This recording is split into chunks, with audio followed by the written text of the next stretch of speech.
Have you ever noticed that once we reach a certain age, people stop asking us who we're becoming?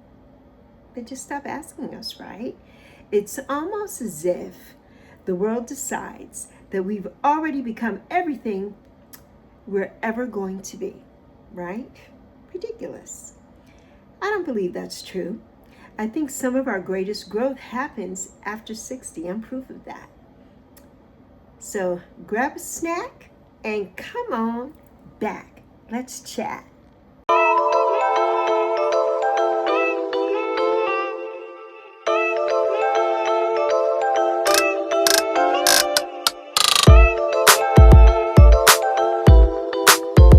Hello, my beautiful people, and welcome to Sunday Book Club with Lexi. This is a conversation inspired by a book, not a review of a book. Okay? Every Sunday we use the ideas found in books as a starting point for conversations about life, growth, and the journeys we're all still taking. So, today's conversation is inspired by Becoming by Michelle Obama. When we're children, everyone asks us what we want to be when we grow up. What do you want to be when you grow up? A teacher, a nurse, a parent, a business owner? But somewhere along the way, people stop asking. It's almost as if there's an unspoken belief that once we reach a certain age, we've already become everything we're ever going to become. Everything. I don't believe that, not for a second. Reading Becoming reminded me that life isn't a destination. It's not a destination. It's a journey. It's a journey. We're all still becoming.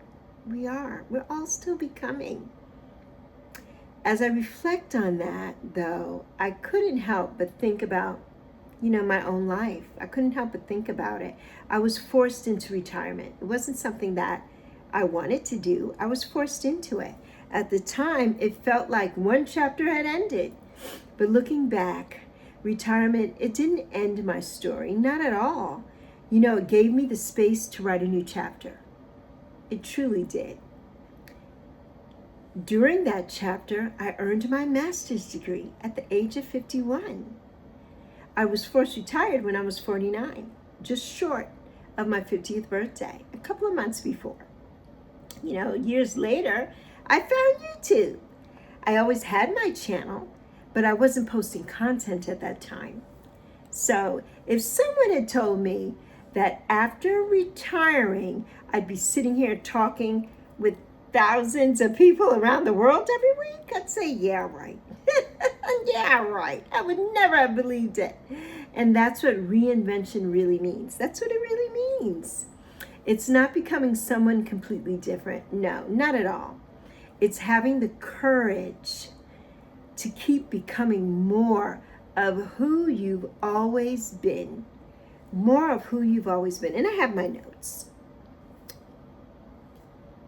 Maybe reinvention doesn't begin with changing your whole life. Maybe it doesn't, right?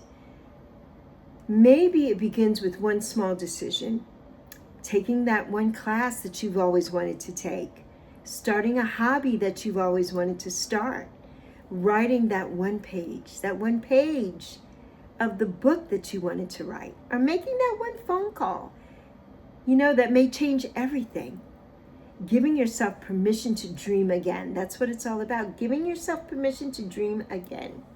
Sometimes the smallest step becomes the beginning of an entirely new chapter in our lives.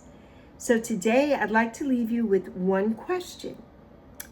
Who are you becoming? Not who were you? Not that.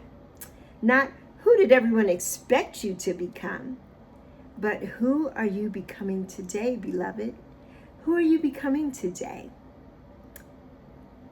I want to thank you for spending part of your day with me, right? This is just a short little Sunday book club today, just a short one.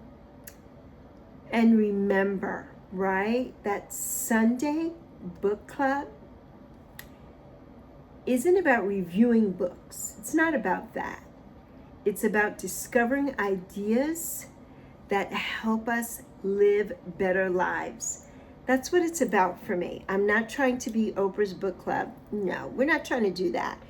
I don't want anybody to go out and just read a book just because. If you haven't read this book, though, if you haven't read Becoming by Michelle Obama, I think that you should.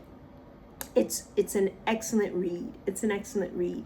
And I think you'll be surprised when you read it. I really do. I think you'll be surprised.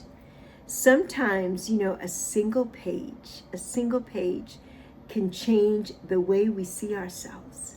Just by reading that one page, it can change the way that we see ourselves. It really can, right? It's about discovering ideas that help us live, always, always.